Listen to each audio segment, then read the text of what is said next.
Hey, this is Om Prakash. இன்னைக்கு நம்ம 12th standard உடைய ஃபர்ஸ்ட் சாப்டர் பிரின்சிபல்ஸ் ஆஃப் மேனேஜ்மெண்ட்டை பற்றி டிஸ்கஸ் பண்ண போகிறோம்.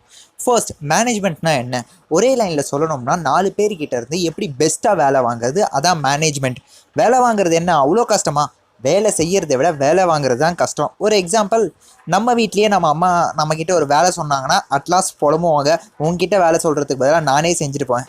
ஓகே, நான் மேனேஜ்மெண்ட்டோடைய டெஃபினிஷனை பார்ப்போம். ஹென்ரி ஃபாயில் என்ன சொல்லியிருக்காருன்னு. Management is a art. மேனேஜ்மெண்ட்ன்றது ஒரு கலை. என்ன கலை? 4 பேர்கிட்ட இருந்து பெஸ்ட்டாக எப்படி வேலை வாங்குறதுன்னு. Getting work from others in a effective manner. So எதுக்காக வேலை வாங்குகிறோம்? தன்னுடைய ஆப்ஜெக்டிவ்ஸை அச்சீவ் பண்ணுறதுக்காக. ஒரு பிஸ்னஸோடைய ஆப்ஜெக்டிவ் என்ன இருக்கும்? ப்ராஃபிட் சம்பாதிக்கிறது. கம்பெனியோடைய ப்ராஃபிட்டை டிசைட் பண்ணுறது அங்கே வேலை பார்க்குற எம்ப்ளாயீஸ் தான். அவங்கக்கிட்ட இருந்து எப்படி பெஸ்ட்டாக வேலை வாங்குறது, அதை தான் ஹென்ரி ஃபாயில் தன்னுடைய 14 பிரின்சிபல்ஸ் ஆஃப் மேனேஜ்மெண்ட்டில் சொல்லியிருக்காரு. First principle, division of work. ஒரே ஆள் எல்லா வேலையும் இழுத்து போட்டு செய்யக்கூடாது. ஒரு பெரிய வேலை இருக்குன்னா அதை சின்ன சின்ன பார்ட்டாக பிரிச்சுட்டு அவங்க தகுதிக்கு ஏற்ற மாதிரி அந்த வேலையை அவங்களுக்கு கொடுக்கணும். எக்ஸாம்பிள், நான் ஒரு உடன் சேரை மேனுஃபேக்சரிங் பண்ணுறேன். ஃபர்ஸ்ட் அங்கே ஒரு இன்ஜினியர் ஒரு சேரை டிசைன் பண்ணுவார், அது என்ன சைஸில் இருக்கணும், எப்படி இருக்கணும்னு. செகண்ட் ப்ராசஸில் வுட்டை கட் பண்ணுவாங்க. அண்ட் தேர்ட் ப்ராசஸில் கட் பண்ண பீசஸ் எல்லாம் ஷேப் பண்ணுவாங்க. அண்ட் ஃபோர்த் பீசஸில் அந்த பீசஸ் எல்லாம் ஜாயின் பண்ணிவிட்டு ஒரு சேராக க்ரியேட் ஆகும். இந்த மாதிரி வேலையை பிரித்து செய்யறதால அந்த ஒர்க் ஸ்பீட் இன்க்ரீஸ் ஆகும். இதை தான் இன்க்ரீஸ் இன் ப்ரொடக்டிவிட்டின்னு சொல்கிறாங்க. சேம் ஒர்க் ரிப்பீட்டடாக செய்யறதால லேபர் அந்த ஃபீல்டில் எக்ஸ்பர்ட் ஆகிடுவார். அதை தான் ஸ்பெஷலைசேஷன் சொல்கிறாங்க. Second principle, authority and responsibility. அத்தாரிட்டினா என்ன? Right to give order. And responsibility என்னது? சொன்ன ஆர்டரையோ கமாண்டையோ அதை ஃபுல்ஃபில் பண்ணுறது. எக்ஸாம்பிள், ஒரு பிரின்சிபல் ஒரு டீச்சர் கிட்ட ஆர்டர் போடுறாரு, நீங்கள் இந்த சிலபஸை இந்த தேதிக்குள்ளே முடிக்கணும். நான் அது டீச்சருடைய ரெஸ்பான்சிபிலிட்டி ஆகிடும் பிரின்சிபல் சொன்ன ஒர்க்கை செய்யறது.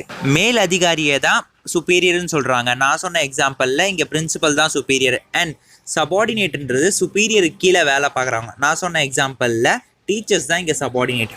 Next, discipline. நம்ம ஸ்கூலில் கேட்ட அதே டிசிப்ளின் தாங்க. ரூல்ஸ் அண்ட் ரெகுலேஷனை ஃபாலோ பண்ணணும். அதே மாதிரி ஒரு ஆர்கனைசேஷனுக்கு நிறைய ரூல்ஸ் அண்ட் ரெகுலேஷன் இருக்கும், அதை ஃபாலோ பண்ணணும். அப்போ தான் எல்லா வேலையும் எந்த ஒரு கன்ஃபியூஷன் இல்லாமல் ஸ்மூத்தாக நடக்கும். இந்த ரூல்ஸ் அண்ட் ரெகுலேஷன் ஆர்கனைசேஷனில் இருக்கிற சுப்பீரியர்லேருந்து சபார்டினேட் வரைக்கும் எல்லாருக்கும் அப்ளை ஆகும். டீச்சர் லேட்டாக வரலாம், பட் ஸ்டூடெண்ட்ஸ் லேட்டாக வரக்கூடாது. இப்படி இருக்கக்கூடாது. Next, unity of command. Command என்னது? ஆர்டர் கொடுக்கறது. ஒரு எம்ப்ளாயிக்கு ஒரு பாஸ் தான் இருக்கணும். 2-3 பாஸ் இருந்தால் கன்ஃபியூஷன் க்ரியேட் ஆகும். எக்ஸாம்பிள், ஒரு டீச்சருக்கு பிரின்சிபல் அண்ட் மேம் 2 பேரும் ஒரே நேரத்தில் கமாண்ட் கொடுக்குறாங்க. அப்போ அந்த டீச்சர் யார் சொல்கிற வேலையை ஃபஸ்ட்டு செய்யணும். அந்த ஒரு கன்ஃபியூஷன் க்ரியேட் ஆகும். Next, unity of direction. Direction என்னது? நோக்கம். ஒரு கம்பெனியில் வேலை செய்கிற எல்லா எம்ப்ளாயீஸோட நோக்கமும் ஒன்று தான் இருக்கணும். எக்ஸாம்பிள், ஒரு ஸ்கூலில் science teacher, maths teachers, physics teacher தனித்தனியாக இருந்தாலும் அவங்களுடைய ஒரே நோக்கம் தான் இருக்கும், எல்லா ஸ்டூடெண்ட்ஸும் நல்லா படித்து பாஸ் ஆகணும். Next, subordination of individual interest and mutual interest. First, இந்த இண்டிவிஜுவல் இன்ட்ரெஸ்ட்டுக்கும் மியூச்சுவல் இன்ட்ரெஸ்ட்டுக்கும் என்ன டிஃப்ரென்ஸ்னு பார்க்கலாம். இண்டிவிஜுவல் இன்ட்ரெஸ்ட்டை பர்சனல் இன்ட்ரெஸ்ட் கூட சொல்லலாம். உங்களுக்கு கார் வாங்குறதோ, பைக் வாங்குறதோ, வீடு கட்டுறதோ அந்த ஆசை இருந்தால் அதை இண்டிவிஜுவல் இன்ட்ரெஸ்ட்டுன்னு சொல்லுவாங்க.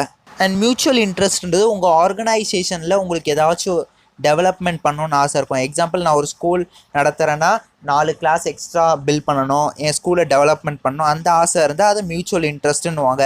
இண்டிவிஜுவல் இன்ட்ரெஸ்ட்டில் உங்களுக்கு மட்டும்தான் பெனிஃபிட் ஆகும், மியூச்சுவல் இன்ட்ரெஸ்ட்டில் 4 பேருக்கு பெனிஃபிட் ஆகும். இந்த பிரின்சிபலில் என்ன சொல்கிறாங்கன்னா, இண்டிவிஜுவல் இன்ட்ரெஸ்ட்டை விட நீங்கள் மியூச்சுவல் இன்ட்ரெஸ்ட்டுக்கு அதிக முக்கியத்துவம் கொடுத்தீங்கன்னா உங்கள் ஆர்கனைசேஷன் க்ரோத் நல்லாயிருக்கும். Next, remuneration. இதோட மீனிங் சம்பளம். ஒரு கம்பெனியில் வேலை பார்க்குற எம்ப்ளாயீஸ்க்கு போதுமான சம்பளம் கம்பெனி கொடுக்கணும். அப்போ தான் அந்த எம்ப்ளாயீஸ்க்கு வேலை பார்க்குறோம் அந்த எண்ணம் வரும். இல்லைனா இவன் கொடுக்குற சம்பளத்துக்கு நான் ஏன் இவ்வளோ வேலை பார்க்கணும்னு அந்த தாட் ப்ராசஸ் வரும். Next, the degree of centralisation and decentralisation. First, இந்த சென்ட்ரலைசேஷனுக்கும் டீசென்ட்ரலைசேஷனுக்கும் என்ன மீனிங்னு பார்ப்போம். அதுக்கு ஒரு எக்ஸாம்பிள், ஒரு ஸ்கூலில் ஒரு பிரின்சிபல் அண்ட் 10 டீச்சர் இருக்காங்க. இந்த 10 டீச்சர் என்ன டெசிஷன் எடுத்தாலும் அது பிரின்சிபலில் கேட்டு எடுத்தாங்கன்னா அது சென்ட்ரலைசேஷன் ஆர்கனைசேஷன். அதுவே பிரின்சிபலில் கேட்காம டீச்சர்ஸே டெசிஷன் எடுத்தால் அது டீசென்ட்ரலைசேஷன். ஒரு ஆர்கனைசேஷன் ஃபுல்லாக சென்ட்ரலைசேஷனாகவும் இருக்கக்கூடாது, ஃபுல்லாக டீசென்ட்ரலைசேஷனாகவும் இருக்கக்கூடாது. எக்ஸாம்பிள், ஒரு டீச்சர் ஜெராக்ஸ் காப்பி எடுக்கிறது கூட ஒரு பிரின்சிபலை கேட்டு தான் எடுத்தால் அப்போ ஆக்ஷன் டிலே ஆகும். அந்த நேரத்தில் டீசென்ட்ரலைசேஷன் ஆர்கனைசேஷன் இருந்தால் நல்லாயிருக்கும். ஒரு ஸ்டூடெண்ட்ஸ் ஏதாச்சும் தப்பு பண்ணிட்டாங்கன்னா அவங்கள சஸ்பெண்ட் பண்ணுறதுக்காக டீச்சர் சஸ்பெண்ட் பண்ணுற முடியாது, அதுக்கு பிரின்சிபல் கிட்ட போனோம். ஏன்னா நாளைக்கு ஏதாச்சும் ஆச்சுன்னா பிரின்சிபலை தான் கேட்பாங்க. அந்த இடத்துல சென்ட்ரலைசேஷன் ஆர்கனைசேஷன். ஒரு ஆர்கனைசேஷனில் 2மே இருக்கணும். அந்த ஆர்கனைசேஷனை பொறுத்து அது எவ்வளோ இருக்கணுன்றது வேரி ஆகும். Next, the line of authority or scalar chain. இதை புரிஞ்சிக்கிறதுக்கு ஒரு எக்ஸாம்பிள் சொல்கிறேன். கிளாஸில் 2 பேர் சண்டை போட்டாங்க. இந்த விஷயத்த பிரின்சிபல் கிட்ட சொல்லியே ஆகணும். அதுக்கு என்ன நடக்கும்னா ஃபர்ஸ்ட் கிளாஸ் லீடர் போயிட்டு டீச்சர் கிட்ட சொல்லுவாங்க, கிளாஸ் டீச்சர் போயிட்டு வைஸ் பிரின்சிபல் கிட்ட சொல்லுவாங்க, வைஸ் பிரின்சிபல் வந்து பிரின்சிபல் கிட்ட சொல்லுவாங்க. அதுக்கப்புறம் அந்த பிரின்சிபல் ஆக்ஷன் எடுப்பாங்க, சஸ்பெண்ட் பண்ணணுமா என்ன பனிஷ்மெண்ட் கொடுக்கணுமா. இந்த சைக்கிளுக்கு பேர் தான் ஸ்கேலார் செயின்னு சொல்லுவாங்க. But in case of emergency பையன் மண்டே உடச்சிட்டான், டீச்சர் கிட்ட சொல்கிறதுக்கெலாம் டைம் இல்லை, ஸ்ட்ரெயிட்டாக பிரின்சிபல் கிட்ட தான் போய் சொல்லி ஆகணும்னா அந்த ஷார்ட்கட்டுக்கு பேர் இந்த பிரின்சிபலில் கேங் பிளாங்க்னு சொல்லியிருக்காங்க. Next principle of order. ஆர்டரோட மீனிங் ஆர்டர் போடுறது இல்லை, இந்த வேலையை சொன்னால் இந்த வேலை செய்யறது, அந்த ஆர்டர் இல்லை. இந்த இடத்துல மென் அண்ட் மெட்டீரியலை ஒரு ஆர்டர் வைஸ் மெயின்டைன் பண்ணணும் இன் ஏ சிஸ்டமேட்டிக் பிளேஸ், அதை தான் சொல்கிறாங்க. Example school material, chalk piece ஒரு ஃபிக்ஸட் பிளேஸில் இருக்கணும், அடிக்கடி ஒரு இடத்துல மாற்றி மாற்றி வைக்கக்கூடாது, அப்படி வச்சா கன்ஃபியூஷன் ஆகும். அண்ட் ஒரு எம்ப்ளாயிக்கு தனித்தனியாக ஒரு கேபினெட் இருக்கணும். இந்த டீச்சரை பார்க்கணும்னா இந்த ஸ்டாஃப் ரூமில் இந்த பிளேஸில் போனால் மீட் பண்ணலாம், அந்த மாதிரி ஒரு ஆர்டர் வைஸில் இருக்கணும், அதை தான் இங்கே சொல்கிறாங்க. Next principle of equity. Equity நீங்கள் எதை ரெஃபர் பண்ணுறாங்கன்னா, நீங்கள் எல்லா எம்ப்ளாயிஸ்கிட்டையும் பணிவாகவும் உண்மையாகவும் அண்ட் ஈக்குவலாக எல்லாரையும் ட்ரீட் பண்ணணும். ஈக்குவல்ன்றது சேலரியில் ஈக்குவல் இல்லைங்க. நோ ஸ்மோக்கிங் போர்டு வச்சாங்கன்னா அது லேபர்லேருந்து சிஇஓ வரைக்கும் எல்லாருக்கும் ஒரே ரூல்ஸ். இந்த மாதிரி எல்லாரையும் ஒழுங்காக ட்ரீட் பண்ணாதான் வேலை பார்க்குற எம்ப்ளாயீஸ் அவங்களோட மேக்ஸிமம் எஃபர்ட் கொடுத்து வேலை பார்ப்பாங்க.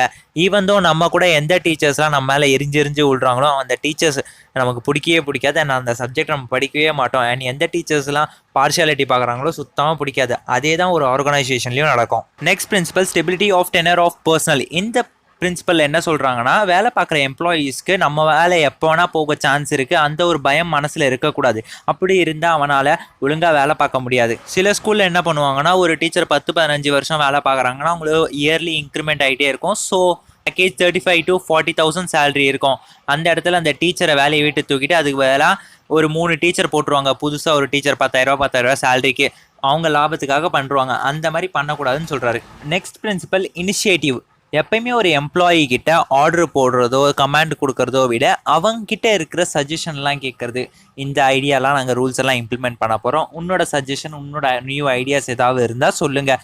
அப்படி சொல்கிறதால அந்த எம்ப்ளாயிக்கு ஒரு ஃபீல் ஆகும், நம்மளையும் மதித்து நம்மக்கிட்டலாம் ஐடியா கேட்குறாங்க, அந்த ஒரு குட் ஃபீல் இருக்கும். அண்ட் அவனுக்கு ஒரு பெரிய மோட்டிவேஷனாகவும் இருக்கும். இப்படி பண்ணுறதால எம்ப்ளாயீஸ்க்கும் ஆர்கனைசேஷனுக்கும் நடுவில் ஒரு நல்ல பாண்ட் ஸ்ட்ரென்த் கிரியேட் ஆகும். And the last principle the spirit the crop. இது ஒரு ஃப்ரெஞ்ச் வேர்டு. இதுக்கு என்ன மீனிங்னா team work.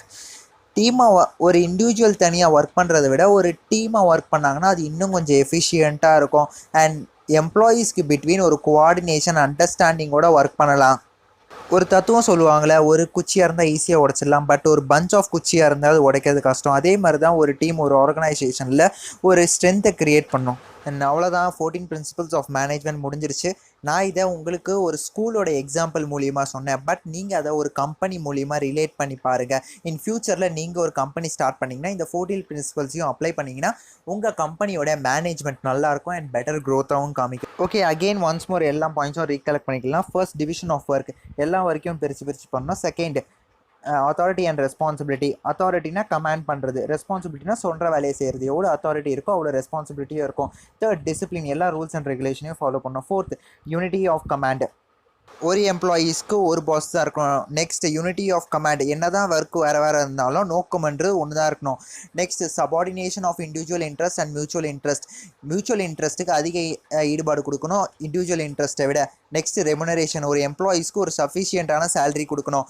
Next the degree of centralisation and decentralisation, ஒரு ஆர்கனைசேஷனுக்கு டீசென்ட்ரலைசேஷன் அண்ட் சென்ட்ரலைசேஷன் ரெண்டுமே இருக்கணும். Next line of authority, scalar chain.